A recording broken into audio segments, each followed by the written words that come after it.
नमस्कार दोस्तों, keep your concepts sharp and clean. Let's roll with board physics ladder step 15. की points of Gauss law.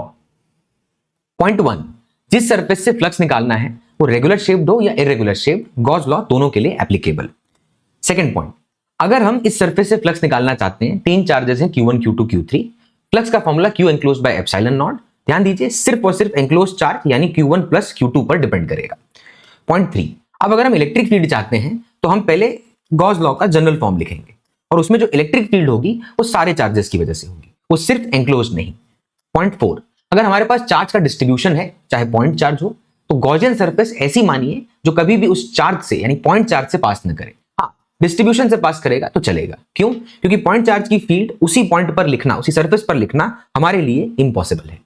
Point 5, हमने जब Gaussian surface मानी तो चार्ज डिस्ट्रीब्यूशन सिमेट्रिक होना चाहिए ताकि उस गॉसियन सरफेस पर electric field which is a vector quantity constant हो, यानी मैग्नीट्यूड एंड डायरेक्शन सेम हो, तो हम इलेक्ट्रिक फील्ड निकाल पाएंगे. पॉइंट नंबर 6, जब हमने गॉस लॉ को डिराइव किया था यानी उसका Q by epsilon not form निकाला था, तब ये कहा कि उसकी शुरुआत इलेक्ट्रिक फील्ड से हुई KQ बाय R स्क्वायर, और उसकी शुरुआत कूलम्ब्स लॉ से हुई, यानी बेसिस किया था कूलम्ब्स लॉ.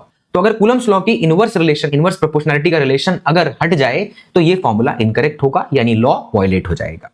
सवाल लगाते हैं. एक डाइपोल है जो गॉसियन सरफेस के अंदर रखा हुआ है और हमसे पूछा कि फ्लक्स कितना होगा. सिंपल भैया, फ्लक्स 0, क्योंकि यहां माइनस Q, यहां प्लस Q, तो नेट चार्ज 0. और फ्लक्स पूछा है, ध्यान दीजिए, फील्ड नहीं.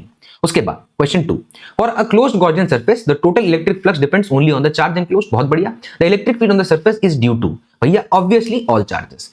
Flux is due to enclosed, electric field is due to all the charges. Question number 3, Gauss law is most useful for calculating electric field when. किस case में Gauss law को use करना आसान रहेगा? जहां पर चार्ज डिस्ट्रीब्यूशन सिमेट्रिक हो और उस पे उसके आसपास माने हुए गॉसियन सरफेस पर इलेक्ट्रिक फील्ड कांस्टेंट हो, यानी option B, the charge distribution is symmetric so that E has that same magnitude and direction on the surface. ये सवाल फिर से होमवर्क. और एक बात, इस कपटी दुनिया में यूनिक है बने रहना भोला. कल लेंगे स्टेप नंबर 16.